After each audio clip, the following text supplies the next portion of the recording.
Good afternoon, everyone. Thank you for joining me today for our webinar, Graduating to a Mobile Platform, where we're going to walk through the Laserfiche mobile app and everything you might ever want to know about it.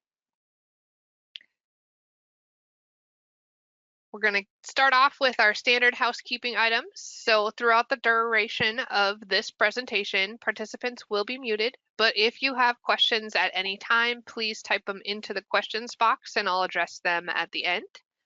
Slides and screenshots will be available upon request, and then this session will be recorded and made available through our YouTube channel, so it's something you'll be able to share with coworkers along the way. So our agenda for today is, what is the mobile platform? Who has access to the mobile platform? Configuration information, and then we're going to do a live demo walkthrough and go through all the features and menus and things like that. And then we'll finish up with any questions that anybody has. So what is the mobile platform? I did feel a little bit silly putting this in there because the mobile platform is really just an app that you can download on either your Android or Apple device that enables you to access your Laserfiche content. While you have the app open, you have the ability to browse for documents, you can participate in your forms processes, you can upload new documentation, add annotations, move things from one folder to the next. Really, most things that you can do in the web platform or even on the Laserfiche desktop application, you can do through the app, with the exception of administration. All of that's still handled through the administration console of your self-hosted system or within the cloud environment. So really, anything having to do with the documents and accessing it is what's available through the app. You might be wondering if you even have access to the mobile app. Well, all Laserfiche platforms do have the ability to have the mobile app available. So depending on the platform of Laserfiche that you have, it's either bundled into your licensing or it's bundled into a specific user code or license code, or you can add it on. So I just want to go through these really quick.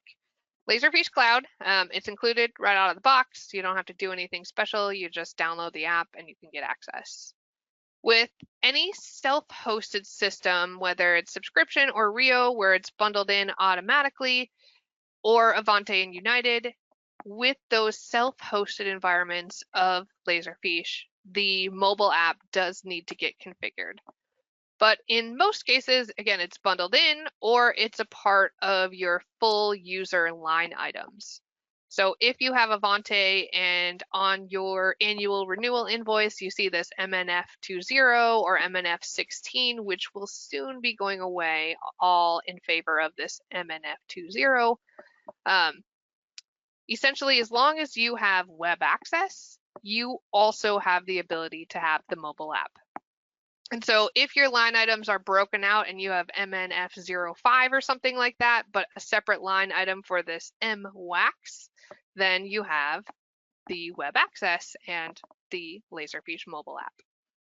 And then, of course, Laserfiche United is not forgotten. So again, if you have one of these web access line items as part of your configuration, you have the ability to install and download the mobile app for use.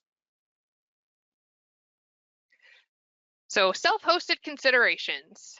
When you're leveraging the mobile app or you want to leverage the mobile app and you have a self-hosted deployment of Laserfiche, again, the application does need to get installed. And it does need to be installed on a public-facing server, or if your users have VPN access on their mobile device, whether it's a telephone or a tablet, if they log into the VPN, then they can download the mobile app and use it that way. So it needs to be on a public-facing server or accessed via a VPN. And if you are a client of CDI and you are interested in configuring your mobile app, that is something that our support team would assist you with. So you can definitely reach out to our support team and get assistance. But when you are planning for the mobile app in a self-hosted environment, you actually have a lot more capabilities for control with the mobile app and who has access than you do with a cloud system. And so we'll kind of go through some of the configuration items that you have available. So once you have the app installed on your machine, there are a few different tabs that you can go through, and I'm just going to kind of breeze through these. So here's the repository settings. So you can make certain repositories available through the mobile app. You can set up a specific domain, the default volume again. So maybe you have a repository that has a volume for HR and a repository that has a volume for, clerk records. You can set only a specific volume available for access through the app. And then you can also require your users to authenticate in a specific way, and you can use any combination of these as well. So depending on how your users are logging into your system in your self-hosted environment, you can follow in sync with that, or you can incorporate some other ways. Then we can take a look at the security tab. Within the security tab, you have the ability to potentially prevent users from exporting to other apps or saving offline documents to folders or their devices. You can incorporate requiring a watermark. So every time they bring something into the app, maybe it includes a little uploaded via mobile watermark, something like that. And then you can also set up their configuration page access. So specified Windows groups or administrators can log in. Here's just kind of the general tab. What I thought was kind of neat here is that in the Laserfiche mobile app, you do have the ability to send out emails just like you do through web access or the desktop client. But then you have the ability to set up a default email message. So that's something that you can think about. You can set up your OCR language, configure specific logging events to happen as users are leveraging the mobile app. And then if we continue on, we can take a look at the services. So you can connect external import services. So you could really easily have your users be able to navigate to OneDrive and upload a document or import a document through one of these areas if you have those selected, as well as configuring your map settings and whether or not you want them to use Google Maps or Bing Maps. So that when you set the location ID on a document, it's going to use the appropriate map for your organization. Additionally, you can manage which devices and you can block certain devices from having access to the mobile app. This again is available solely through the self-hosted environments of Laserfiche where you have this level of control, being able to manage who can have access, which devices have access, and how you want it to be configured.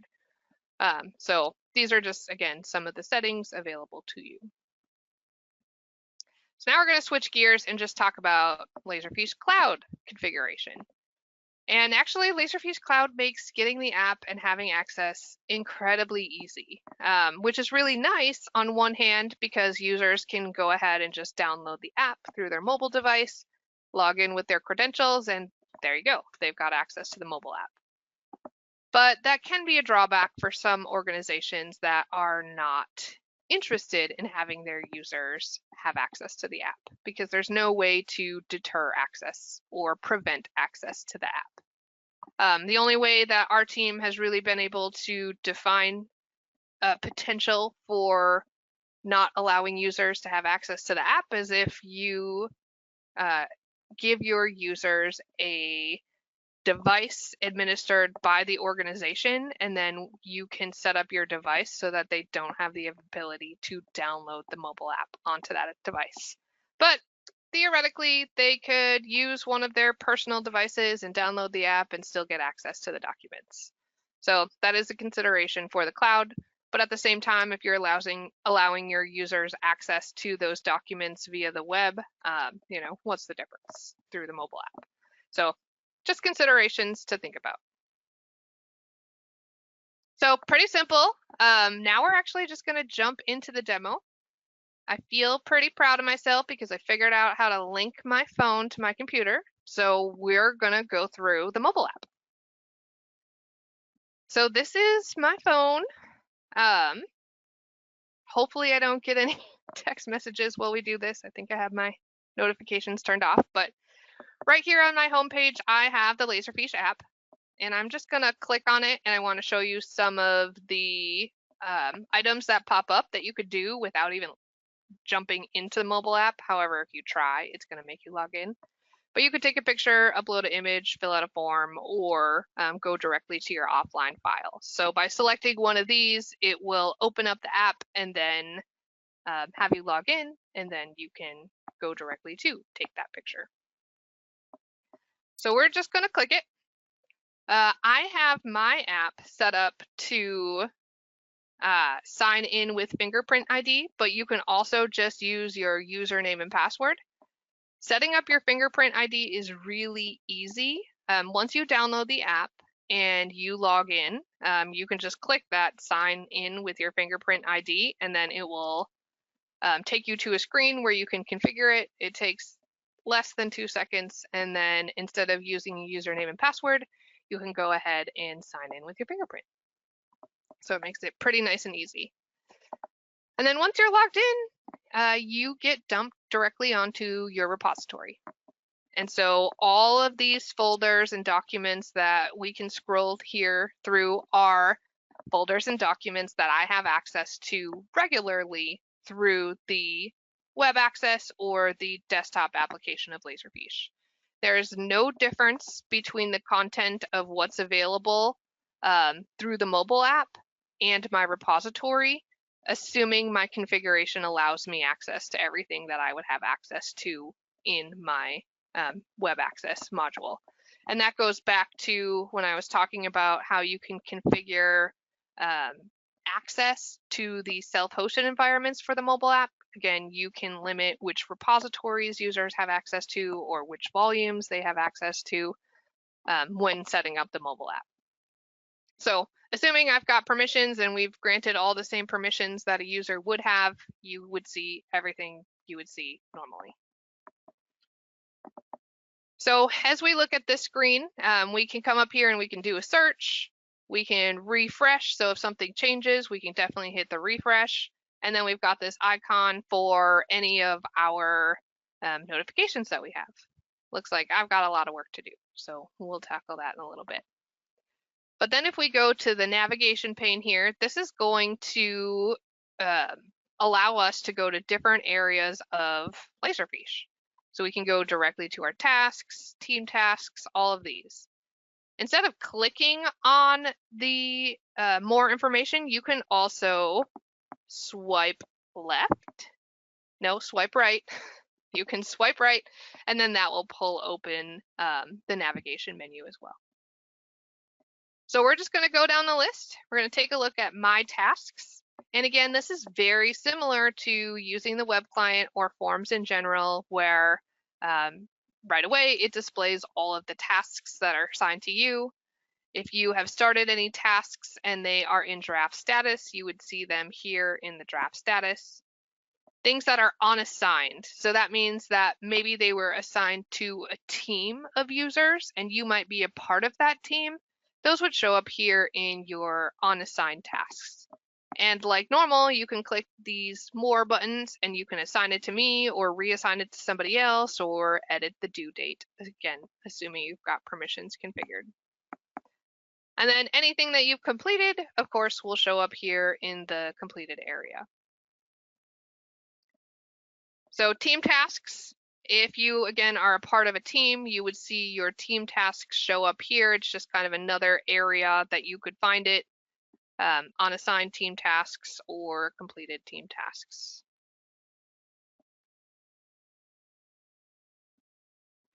Then if we want to start a process, this start a process gives you access to start a forms process for any of the forms processes you have access to. So we are going to do We're going to submit a client onboarding one just because I know this demo is working. And I wanted to point out something here.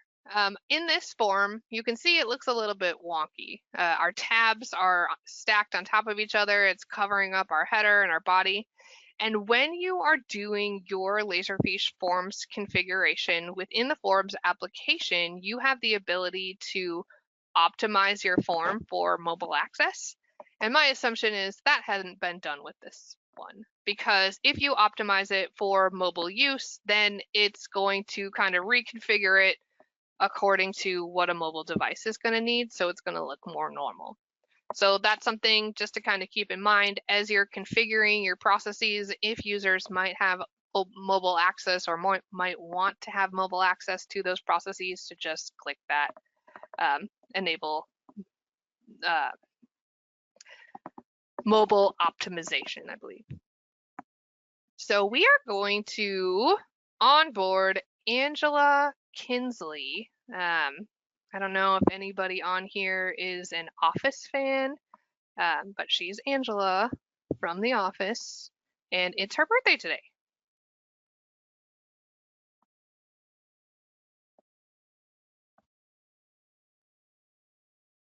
We're going to put in our required fields. So again, this works just like it does, through the web.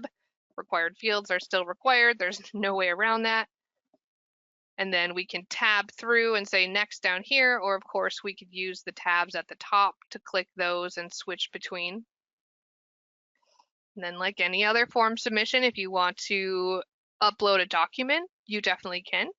So I want to talk through some of these upload options.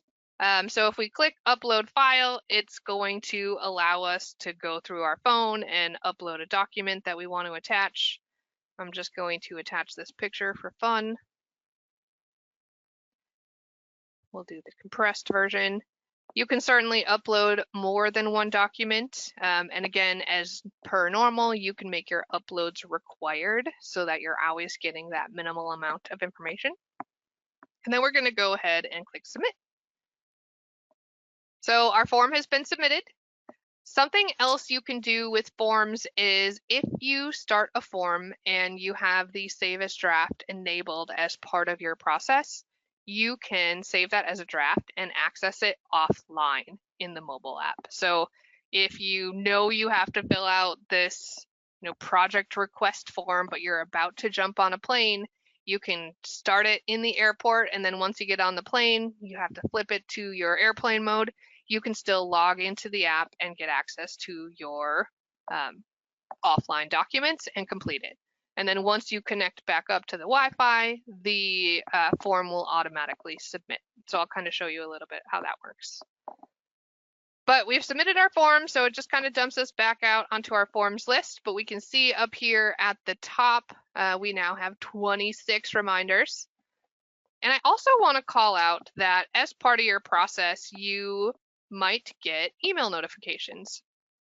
That is very normal, depending on how your process is configured. But if you get mobile notifications and you say, click here to open the task, it's going to try and open your task through web access or in cloud through the cloud interface. It's not going to default automatically to opening up in the app. So that's just something to consider. So in those instances, if you're out and about and you prefer the view of the app, you're just going to want to go into the app and go into your tasks in the app instead of using the email. So we'll come up here to our task area. We've got our compliance review. And again, if we click our more options, we have the ability to reassign or edit the due date. I'm not going to do that. We're just going to go into it. It brings up my task. Nothing too special here. We're going to go ahead and say approved. So then it's just going to continue through the approval flow. So if I hit refresh, I should have one more task. Yep, now we've got our suitability review.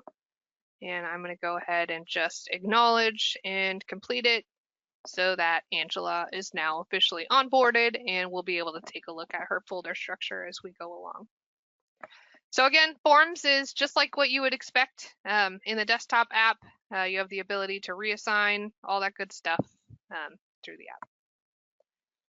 I'm going to swipe, and now we're going to take a look at all files. And when you are looking through the folders in the mobile app, it works just the same. You click on it, it opens the folder. You click on it, it opens the folder. You can click to open the document, and it will open by default the electronic document, but you can choose to open or you can choose to edit the Laserfiche image versus the electronic document. So we'll go back, and I'm just using my back button to get me back. Or again, you can swipe left and then go directly back to all files to get you back to that kind of main folder structure. And then if we go into client files, I'm just going to hit refresh here. And when you're using the mobile app, it should be pretty instant as long as your internet connection is really good. So if you do something on the mobile app, it's going to show up right away for other users in the web app too. So something to keep in mind, that it is real time. You don't necessarily have to wait unless you're offline for some reason. You can also do your sorting and kind of column sorting a little bit within the cloud. So if I click on name here, I can sort instead of by name, by last modified, creation date, or template. So I'm just going to search by last modified. And then if I click the up arrow and sort it down, it's going to sort it from things that happened most recently or were last modified most recently. So we can see there that Angela's folder was created, and this all happened through the mobile app. Pretty exciting. So I'm going to just click on that attachment picture for fun again. And I just want to show that in the mobile app, you also have the ability to interact with the metadata on your files. So I'm going to click that first field, which brings up the metadata pane of information. So you can see no template was assigned, there's no tags or links. But if I click them, I could certainly create a link and link it with another file. Or I could start version tracking if I wanted, because it wasn't applied. If you do location tracking, which I think is pretty useful depending on your use case, this would maybe be used if you are working for a police department and you are, taking pictures of evidence when you're out on the road. You can apply the location on it so that when you view the map, the documents will be available to see through the map. And we'll kind of take a look at that again as we go along. If I click the kind of two fields here, this is going to allow me to add metadata if I want. So I can add or remove fields, or I can add a template that's part of my account if I want. I'm not going to do any of that. I can click that third option, which I did pretty quickly, but this is going to allow me to do annotations. So I can apply a stamp. I can resize my stamp. I can change the color of my stamp. If I go back,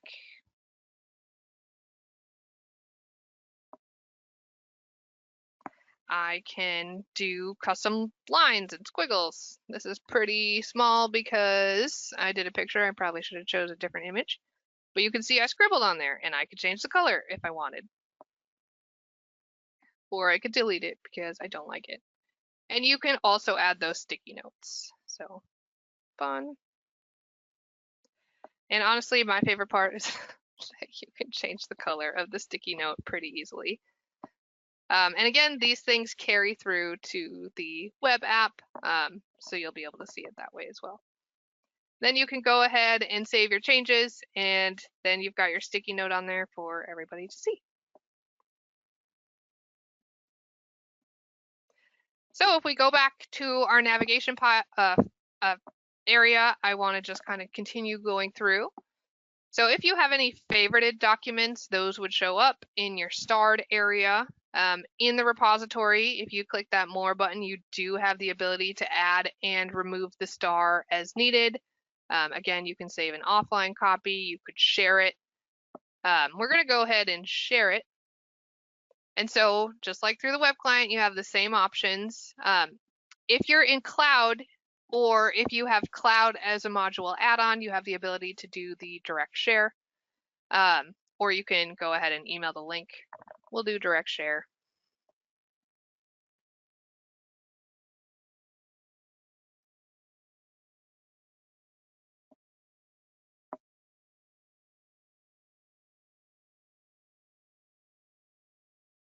We can set that expiration, or we can add an additional password for, more protection if we wanted.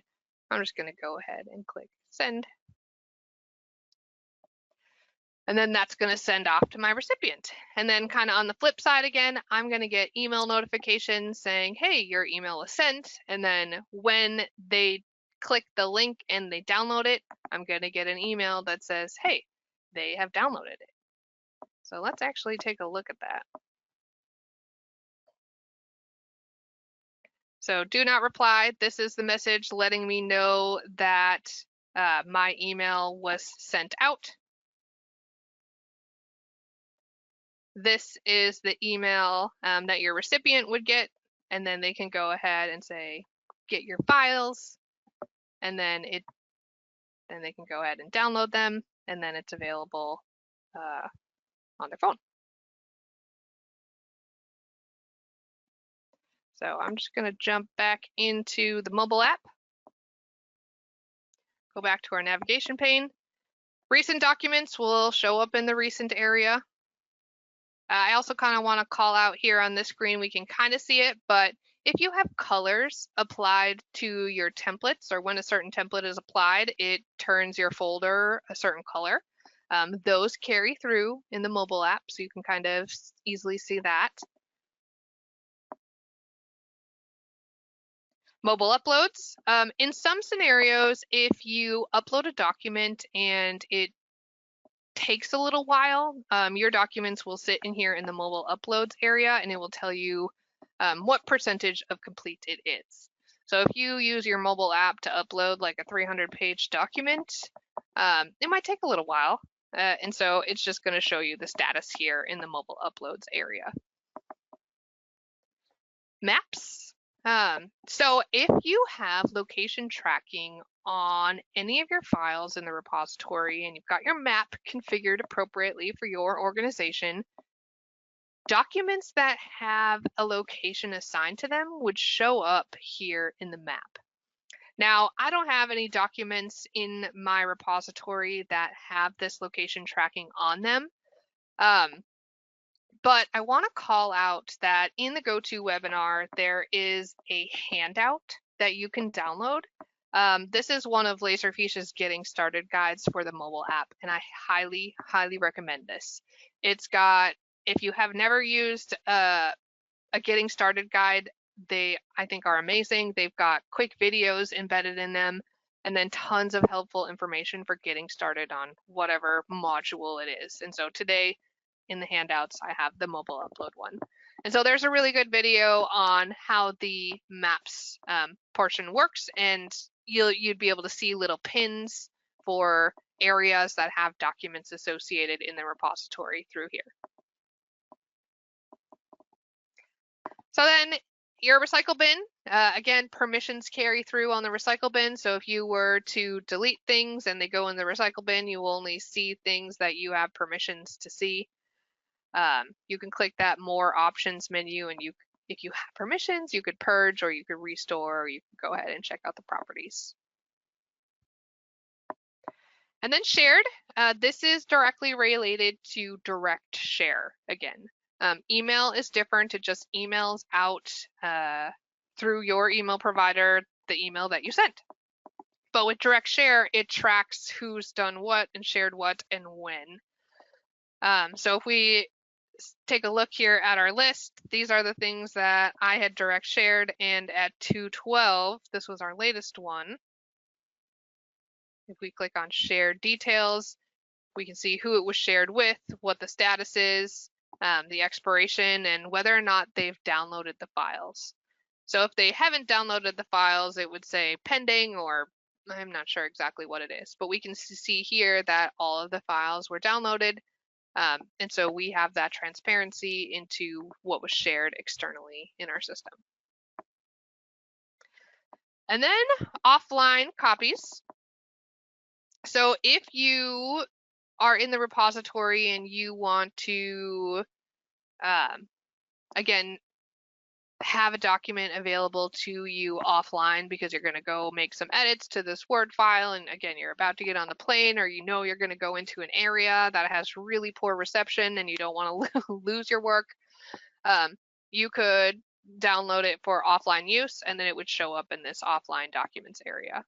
So if we go to our repository, we can select our document, and then we can save an offline copy. It's that third option here. And you can choose whether to save it to your device or SD card. I'm just going to say device. So it gives me that little notification. It's been saved for offline use. And now I can see that my document is here, available for offline use. So if I go out of service, I can still click it and take action on it. One other thing I wanted to point out, and so if I go back to my repository, all files area, you can also check in and out documents like you would expect through the web app.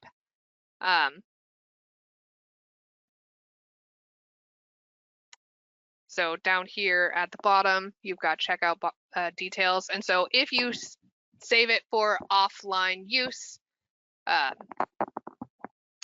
do believe that it automatically checks it out so that you can eventually go back in and check it in. So it works the same way.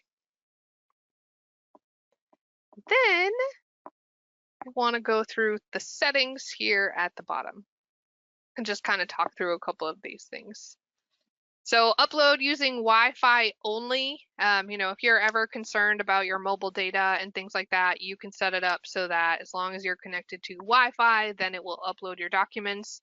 Or if you don't have it selected on, like me currently, it will use your mobile device or your mobile network to allow you to push and pull documents and things like that. Enable analytics. So that just means like if there's some sort of issue or something like that, it will send those notifications out to Laserfiche. I would recommend having that on so that they can continue to improve the app. Save to gallery. So this is something that I think is important and definitely wanted to mention. So if you use your mobile app to take a picture of a document to bring into the system, if you don't enable the save to gallery, then it's going to directly save that to Laserfiche, and you won't have to worry about that image being on your user's device in addition. So I would definitely keep that save to gallery off unless you had some other reason to require it or maybe want it on that device. Potentially, if the device is something that the organization provides to your users, maybe this might not be as of importance to you, but if it's somebody's personal device that they're using, I would keep that off. Save to SD card. Again, that's kind of a personal preference, whether it's to the phone or the SD card. Top search results when searching. Syncing. So this allows you to decide whether or not you want your offline documents or your offline forms processes to automatically sync when you are connected or when you sign back in. So I have that on. Remove outdated items. So it just removes things after a given amount of time and then allows users to save offline. And then you can enable or disable that fingerprint ID sign in if you want. And please note that only certain devices are eligible for the fingerprint ID. I did try and download the app to my tablet, my Samsung tablet, and it wouldn't let me sign in with the fingerprint ID. So that's something that is you can control through the organization upon configuration, and it's also device specific. And then there's lots of other links that you can click to get access, again, to the Laserfiche community, the support site, information on your version, things like that. So that is the mobile app. Pretty simple, intuitive, user-friendly, in my opinion. Let me go back to sharing my screen.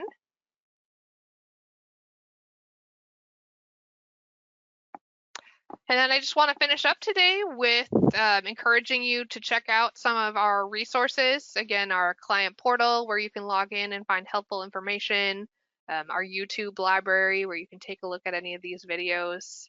Additionally, Laserfiche has lots of great resources. There's Solution Exchange, so you could see what processes other organizations have configured within their Laserfiche environment, or their Aspire or certification trainings, so you can get access to those. This is great. It looks like I gave you a very thorough demo and nobody has any questions. I love that. If you think of something after today's webinar, don't hesitate to reach out. On the screen here are my contact details. And of course, if you're interested in getting the web app or the mobile app configured within your organization and your self-hosted Laserfiche environment, don't hesitate to reach out to our support team and we'll assist you with getting that going. Thank you everybody for joining me today. Have a great day.